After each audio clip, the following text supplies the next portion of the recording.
C'est la partie la plus lente de la voiture. Elle ne fonctionne que 3 secondes à la fois et moins d'1 heure par an. Voici le démarreur. Introduit en 1912, il a été adopté par Cadillac, la première à révolutionner l'histoire de l'automobile. Malgré son profil extrêmement bas, il repose sur une série de conceptions techniques astucieuses. Il s'agit du pignon de démarrage, relié au volant moteur pour le démarrer. Bien que le démarreur lui-même ait une vitesse élevée, sa rotation n'est pas suffisante pour propulser directement le moteur. Pour résoudre ce problème, la taille du pignon a été conçue pour être un 14e de celle du volant moteur, multipliant ainsi la rotation par 14.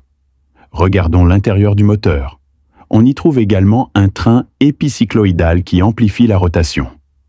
Non seulement il est compact, mais il peut également réduire la vitesse, multipliant la rotation par 6 environ, favorisant ainsi un démarrage en douceur. Le démarrage du moteur consomme beaucoup d'électricité. En fait, le démarreur devient le plus gros consommateur d'énergie de toute la voiture lorsque la clé est tournée. Pour transmettre ce courant élevé, le système doit être équipé d'un fil extrêmement épais, le fil le plus épais de toute la voiture. Ce fil relie directement la batterie au démarreur.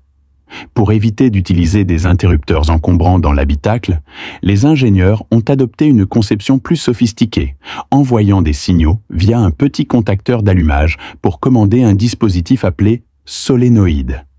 Il s'agit essentiellement d'un relais électromagnétique de haute puissance. Il comporte 3 bornes à l'arrière du contacteur de batterie.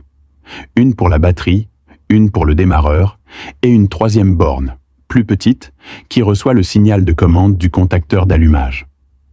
Le solénoïde contient un ensemble de bobines qui génèrent un champ magnétique lorsqu'elles sont actionnées. À son extrémité se trouve une plaque métallique. Lorsque le noyau de fer de l'orifice d'aspiration est connecté à cette plaque, le courant peut circuler vers le démarreur. Parallèlement, l'autre extrémité du noyau de fer est connectée au pignon par une prise ondulée. Lorsqu'on tire dessus, le pignon est poussé vers l'extérieur et se fixe au volant moteur.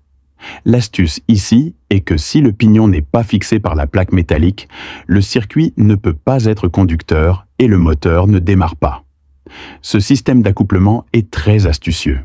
Lorsque l'interrupteur est relâché, la fourche et le pignon se réinitialisent automatiquement.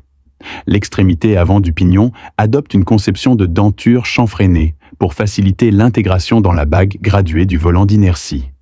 De plus, l'arbre du pignon est fileté, ce qui ralentit la rotation du pignon lors de l'engagement, ce qui améliore sa stabilité lorsqu'il est associé au volant d'inertie et réduit les chocs. Cependant, ces conceptions ne suffisent pas. Au démarrage du moteur, la vitesse du volant d'inertie dépasse inévitablement celle de l'amortisseur, ce qui l'endommage.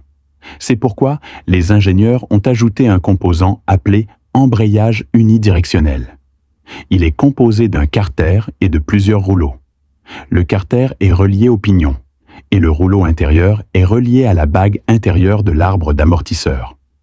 Lorsque le moteur entraîne l'arbre du pignon en rotation, les rouleaux sont fermement serrés par friction pour assurer la transmission de puissance.